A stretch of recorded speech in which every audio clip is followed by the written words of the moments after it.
السلام عليكم ورحمة الله وبركاته. كوي تبنكي بيشي كوي تونات دول قاعد كنا أفر بغل أفرتن توكو بيغن لواتن زديدي بيشي أفرات لبدا كون إياه لواتن لحظة ور دق نسو غارا waxay sheegayaan in UAE United Arab Emirates ay ka baxday OPEC ama OPEC Plus maxay tani tahay waxay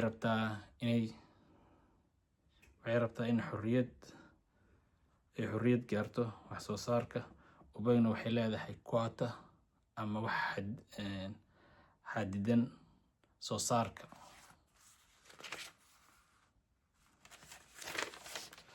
UAE waxay rabtaa inay kordhiso soo saarka shidaalka si madax bannaan.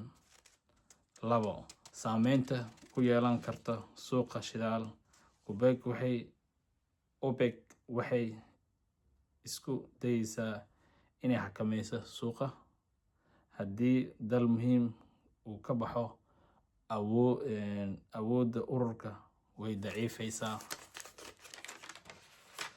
Suuqa wuxuu noqon karaa midaan xasiloonin volatile. Saameynta qiimaha shidaalka muddada dhow short term. Saameynta weyn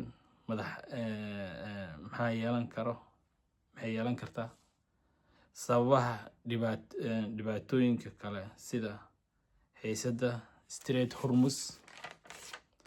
Mudnaanta muddada fog long term waxaa dhici karta in shidaal badan uu suuqa soo galo, qiimaha hoos u dhac ama isbedelo waxaa la xiriira xiisadda gobolka Iran iyo Hormuz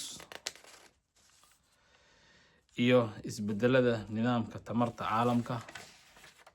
Gunaanad, UAE waxay doonaysaa inay kordhiso wax soo saarkeeda shidaal, inay ka madax bannaanaato xeerka OPEC. Saameynta OPEC way daciifi kartaa suuqa shidaalka wuxuu geli karaa xaalad aan digneyn. waxaan rabaa inaan qodobkan kusoo gabagabeeyo warka degdeg inaan inga soo dabageeyo arrintii ku saabsaneed in United Arab Emirates ay ka baxday ay ku dhawaaqday inay ururka ku midoobeen Saudi Arabia United Arab Emirates, Qatar iyo kuwa kale ay hadda ka baxday. Waxa ugu muhiimsan Saudi Arabia iyo ayada ka baxday. Marka suuqa muxuu noqon karaa isbedelka shidaalka soo noqon karaa waxaas dhan iyo wax marka ka hor ka dhaceen. Marka waa arki doonaa maalmaha u daan doonaa. Waa in salaamaya qodobkan rabaa in dabageeyo. Assalaamu calaykum waraxmatullahi